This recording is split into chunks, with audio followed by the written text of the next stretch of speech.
Thank you guys for tuning in to Focus Spotlight. We're in the right place if you want to be inspired to be empowered. I am your host, Crystal Boyd.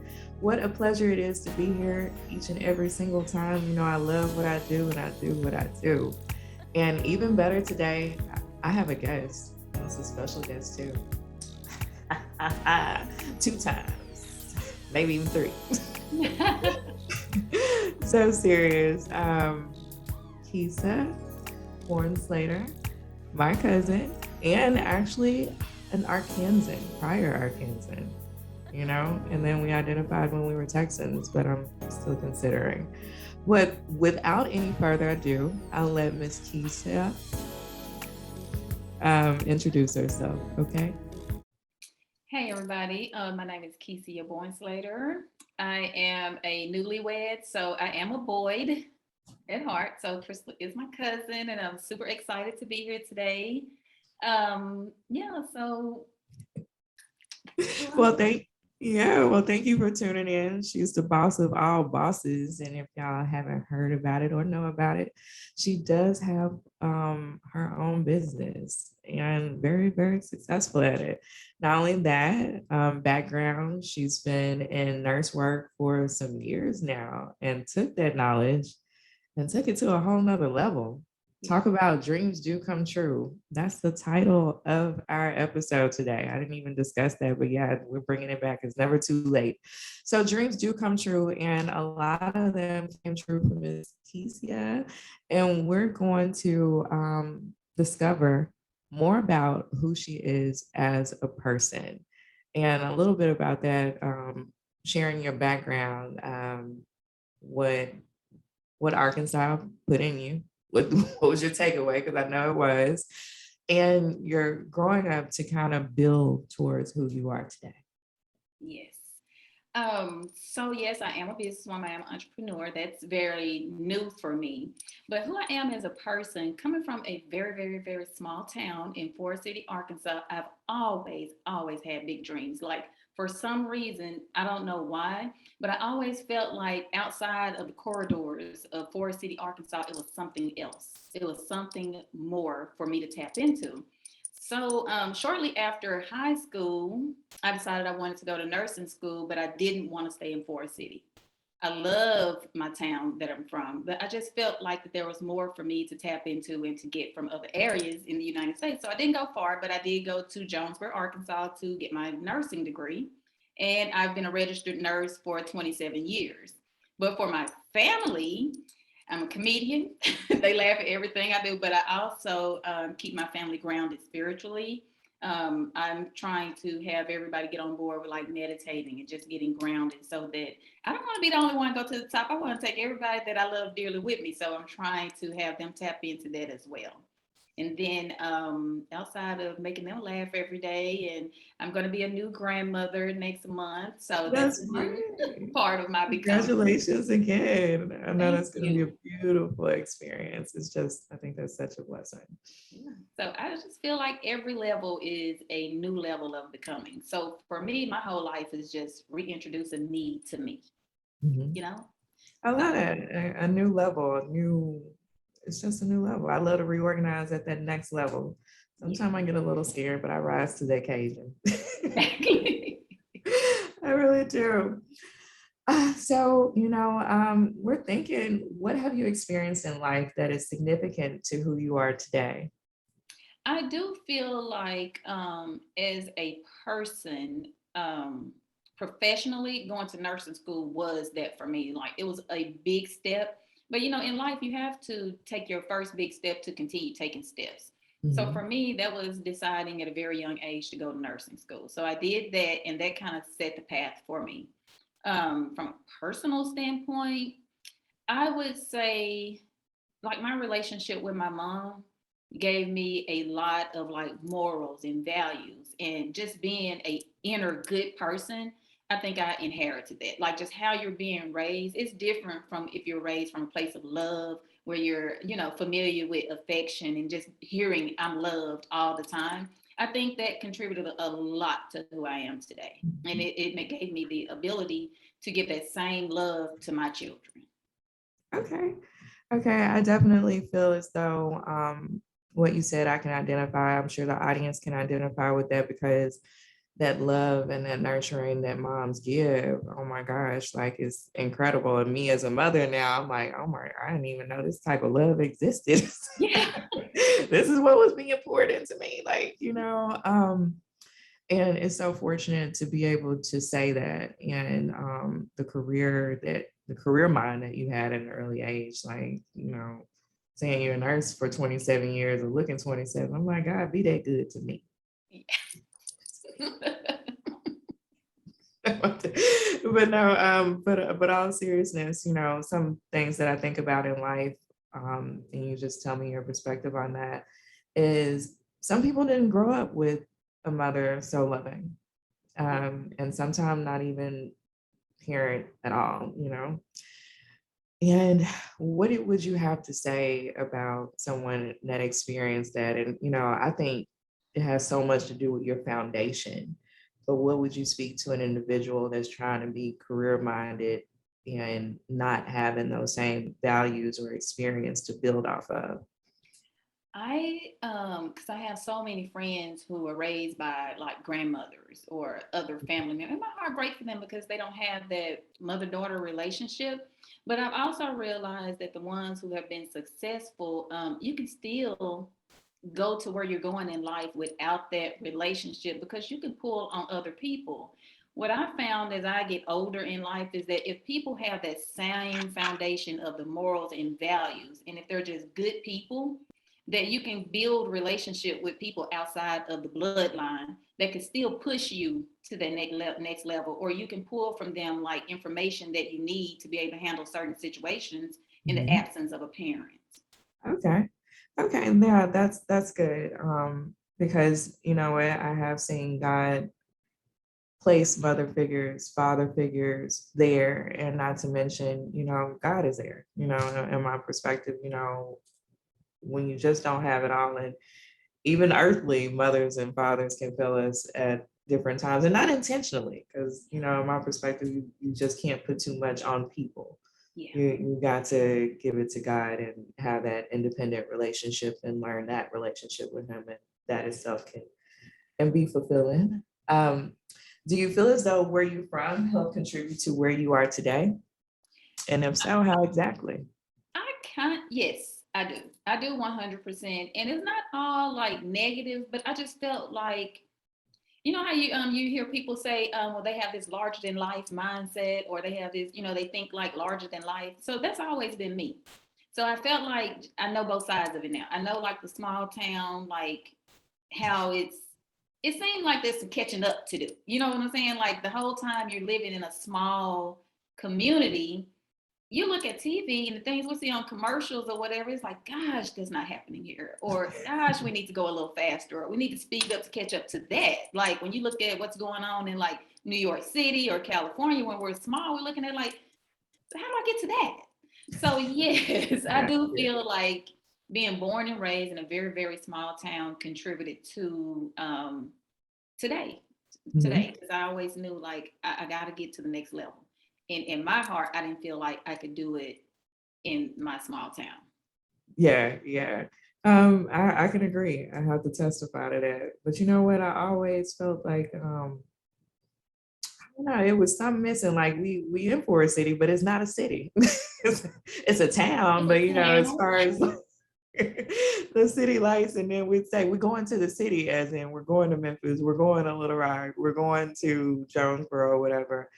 And I don't know about you, but whenever I've moved, because I've lived in Atlanta, I've lived in Houston. So, when I've touched down, they've been like, why are you moving so fast? Like, I'm actually moving a little faster than people than the people in the city. I'm like, y'all got everything. Like, why are you not moving? Has that happened with you? Yes, I'm like, what's going on? I mean, I guess because I'm like, okay, I'm trying to get it all because I got, you know what I'm saying? Time ain't waiting on us. So I'm trying to get what I'm gonna get, what's due to me. And I want to be in good health, good mind, good faith, and everything while I'm on this earth. So yeah, I'm trying to get it. I don't see no reason Yeah, to slow down. yeah, yeah. And honestly, I think most of the people, I'm not gonna say this because I don't know, I'm just thinking, but I see a lot of people that are successful not from big cities. Like, I I don't know, it's just so normal for them to move a certain way. I guess that's what I'm saying. And like if you take Sam Walton, I'm taking maybe just small people, not small people, a smaller population Yeah. of the more rich people. I don't know. I think Council. that it has a lot to do with your, like, if you're in a small town, then that's not to say you have a small mind, but it's just like you don't have the exposure to think bigger. Like, it's, you gotta want it. You got a dream. Like I had the dream, like because it wasn't there, and so Yeah. to me it was just like when I get the chance, like I'm like I'm gonna hit the ground running whenever I did touch down, So it was fun to really identify with what you were saying on that. Would you be so kind to share a time in your life where you had a challenge that was difficult and you didn't know how you were going to get through? My biggest, absolute biggest challenge was my oldest son, because not everything in my life has been like roses and strawberry shortcake and all that. So my oldest son went to prison due to me being a single parent. Well, I take the blame, but he tells me every day, like, there's no reason for that, because let him tell it. He has the same morals and values instilled in him that was instilled in me. So he made his own choices. But it was challenging for me because in my mind, I was doing all the right things, like go out and work hard, make sure your children don't want for anything, provide them the life you want them to have. But looking back in hindsight, I really feel like that had I had more time, I feel like as women, who are the head of the household by themselves, we look at it like more so, what can I provide for the child? And it takes away the time as you're the head of the household and the provider, primary provider. So that was the most challenging thing in my life. And that's also part of the reason why I'm where I'm at today, because I needed to get my time back. I have other children. I have a younger son who's 16 now. And I'm like, I want to be able to see like red flags that I need to cue into, or I want to be there if there's ever a time where I need to step in and help my son get some extra help or whatever the case may be. I don't want to miss it. Mhm. So that was the most challenging thing for me, and that's what I identified the problem to be, is me not being available. But I didn't really have the opportunity to be available because I've always worked 2 full-time jobs until now. Now I'm free now. I'm 100% free. But at the time I was raising, Flexibility, yes. when I was Right. raising my oldest son, though, I had none of that time. Like even at home, I still wasn't spending time raising them because I would go to work and then I work on the computer and then it's time for them to go to school. So we were kind of missing each other in passing. Mhm. So that created a gap between my raising them and then them learning on their own what they could pull from their own peers. Mhm. I see a lot of accountability, especially in your son and especially in yourself, and looking back and the values you as a mother, I can see that being reflected in your son, because he's able to say, "Hey, mom, independently, you've done everything." And your oldest, usually they say is your strength, all of that is because so much has been poured in. And even though you were doing 2 jobs, I believe that you instilled and you did instill good values in him, and his story has still been written, and it's how we finish, it really is. So prayers for him to, still have a blessed journey in life. I really sincerely believe in that. And you'll be surprised the incredible things that God can do in these situations. So, and just me identifying with that as a mom, I had to look at that balance because I get off work and I'd honestly, one time I was here, it was during tax season. So I still work and then I got off work, got my son prepared, feed food, do all that, get him settled, leaving with my mom, came back to the office, to another office rather. And then there, and I remember laying across my chairs in the office and I got up probably about 1 o'clock in the morning. I just took a short break. I said, this ain't about to be my life. This ain't about to be my life. Like, if this is it, this ain't gonna be it. This is not because like even though my son is asleep, I'm missing him. I'm like, no, Right. you know what I mean? And the difference in like if I was in early 20s, I don't think I would, it's just maturity and wisdom combined, I think shows you some things. Yes. But now at 35 plus, like I can honestly be like, okay, yeah, this is what I'm gonna try to adjust and everything else. Exactly. And yeah, thank you for saying that because there's plenty of mothers out there that are doing two, three things and doing them and by themselves. And I believe in having your cup full. And I believe that that should pour out for into children. Yes. I'm big on that. So you touched on raising your children by yourself. What advice would you have for an ambitious mother in a similar situation? My advice for ambitious mothers would be whatever path that you're on, take your time and think about like, is it really necessary? Because it came to a point in my life where I really just had to sit down and write out my numbers. Like, how much do I really have to work? You know, Mhm. what does it take for me to be able to work plus be able to effectively raise my children? So my advice would be to figure out like get the most out of how much time you can spend with your children. So I would be even willing to change my profession or my career had I known that that's where my time is going. So when you really think about it, I made a lot of people rich doing these 27 years as a nurse because I put in some work. But had I known that I never had to be working for them, that could have been my business had somebody else working for me while I spent time with my family, like my bosses were doing. So, Mhm. what any little bit of time that you can take and pour into your children and spend with them, so that they can have an example that when they get older, they don't have to be like, people are of this mindset, get it out the mud or do all this hard work, and it don't have to be that hard. It really don't. Yeah, get it out the mud, but just don't tire yourself out too much in doing so, and I'm big on smell the roses, like, take that time and enjoy some things. Getting it out Like, the mud and will have you out here raggedy. that's right. That's right. And honestly, I think that's a negative thing to be too caught up, too busy. You know what I mean? Like it's good in a way and it's not. It just depends on how much quality you're covering. You're busy, but do you have balance? Yeah, exactly. Uh, yeah. So I love having harmonious relationships. So you had a lot going, not a lot, but you've had like things happen, and just like anybody else's, we have challenges, we have adversities. So what clicked in your mind to change your trajectory? Would you say it was just experience? Was it, a third eye opening?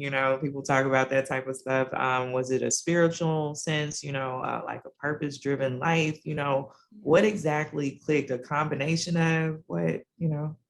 It was for me, what changed was a little bit of a couple of things. Number one, I realized that it's okay to say no. And number two, I stopped wearing like this badge of honor of being seen as the strong Black woman and the woman who everybody can go to, the woman who's going to carry the weight of the world on her shoulders. That type of stuff like that, it keeps you stuck. You know what I'm saying? Like you're so worried about everything that's going on in the world around you that you're losing who you are at the core because you're Mhm. trying to figure out all these things. And when I finally looked at it, I'm like, this is not self-love. It's not self-care. This is not what looks like when people say choose you. That's not choosing me. I'm choosing everybody else and everything they have going on, which is stretching me so thin. So that's not me anymore. I don't even like being labeled as like the strong one. No, I want to weep. I want to cry. I want to be soft like a little rose petal and go and, pull from some other people and get my cup filled too. Yeah, yeah, yeah. So it sounds like a lot of self-care. I noticed lately that's been discussed, and I'm thankful that that's been a subject matter. But that trajectory that was changed was an inner reflection, introspection, Yeah. evaluating your needs, your wants, and what is going to really be best for you. Hmm. Really, really, Now that's I what can it. effectively pour, Mhm. into other people, and it's pouring into to them like what they need versus just sometimes you can enable people. Mhm. by putting yourself out there so much to where they know they got you to call on. Identify. I mean, it's good to be a resource, but I can identify with that strong when I'm an eldest child, so typically that's just the nature, and I ain't gonna go there about signs, but astrology signs, it matters not. But yes, the strong person does get tired. Yeah, I get tired too. We ain't gonna be able to take the cape off. I took my hat off. I'm like, I'm weak. I'm weak. Yeah, I don't want to be strong no more. But you know what? As much as that's the strength, is knowing when to be vulnerable. It's a person I listen to on the podcast. It's Rabbi Jacobson. He has a Meaningful Life Center. Shout out to him. Mhm. But what I like about him is he's always talking in his videos about being a good swimmer. And he says the good swimmer is not the one who goes against the waves. The good swimmer is one that knows how to flow, Yeah. because that can actually take you under, not knowing. So I was like, wow. So Yeah. strength is similar. And that's what he's discussing, is like, when to be strong. And part of strength is saying, hey, I'm weak right here. Yeah. And that's a strength. The Yeah. strength in being vulnerable, knowing like, hey, I am exposing, myself to a risk here, but that's okay, because I'm being aware. So anyway. Yeah, I mean that's true, and that's good. That's really good. I like what he says about the stream, because continuously trying to swim upstream, that's hard. No, It's no, because easier to just go with the flow. Go with the Mhm, flow. mhm, and you'll find yourself in a better place. And then you can ride against a couple of waves, but when stuff ain't going right, and you Yes. Yeah. when you're going upstream without a paddle, or downstream, whatever they say. Yeah. So you're quite accomplished, and congratulations on everything that you've accomplished, and the blessing on the wedding. And it's just all amazing. I'm so happy to see people experience good seasons. It's just, it's even more of a belief that, like, God, you really doing some stuff for you, Yeah. you doing some work out here. So is the reality you're living exactly what you imagine, or better? Yes, it is. It's my reality to this step. But I feel like that the closer I get to God and the more I stay connected, the more He shows me who I am becoming at each level. I Mhm. feel like that you never really reach your destiny. Like it's a life of becoming. And you get to choose to become better and better and better and better. So I think there's another couple of levels that I need to reach. But I also identify with being able to, I have the right to choose for the next level to be great. Yeah, yeah. Okay, okay. Well, I can see that. I mean, just thinking about you at another level, I'm like, she's already amazing. How do you go further? like, like, honestly, I just have to, yeah, I have to give credit when I know people strive, because I've been there before, and I know that energy, and I know what it looks like. And so I'm big on just recognizing that in people. And so just seeing a higher level is just like, I don't know, that's where it becomes incredible, where you just can't believe what's actually in front of your eyes, but it's really true. Yeah. And you people out there, things can happen for you, just listen in, take some notes, share this with other people. Hate to interject that, but we're talking about some real stuff that, people are living every day. Yeah. And, we're big on inspiration that leads to empowerment over here. So you better get it in. So as we wrap this up, it's been nice to talk with you and get a more sense of where we can identify with you, you as a person, where you are in life, and definitely where you're going. Are there any last words that you'd like to leave with the audience, a call to action, some homework, something for them to do to take their life to the part where their dreams do come true? Yes. My piece of advice to everyone is that you got to tap into your belief system. If there is anything in your mind that is telling you you cannot do it, wipe that out, because that's not true. God has for our lives to be abundant. And when He says that He has promises, He does not break that promise. my prayer is for everyone to tap into your soul, and that's the person who you're really meant to be. God has greatness planned for us. And if everyone would just tap into that greatness, the world as a whole would be a better place. So Yes, that yes. belief system, you got to believe that where you're wanting to go, it's already there. You just got to tap into it. Just, well, you can walk right into it. For me, it happened. The last phase of my life happened over the last like 30 days, where I went into, I call it my 30-day miracle transformation, where I just got really quiet. I got still. I meditated every day for 30 days. I prayed. I cleaned up my diet so that I can receive God's message clearly. You know how they say, get rid of the clutter.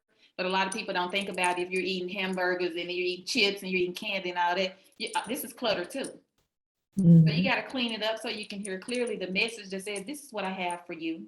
Don't worry about how you're going to get it, because once you realize this is what I have for you, you'll see that everything that comes along with it is just tagging right along. It's attached to it.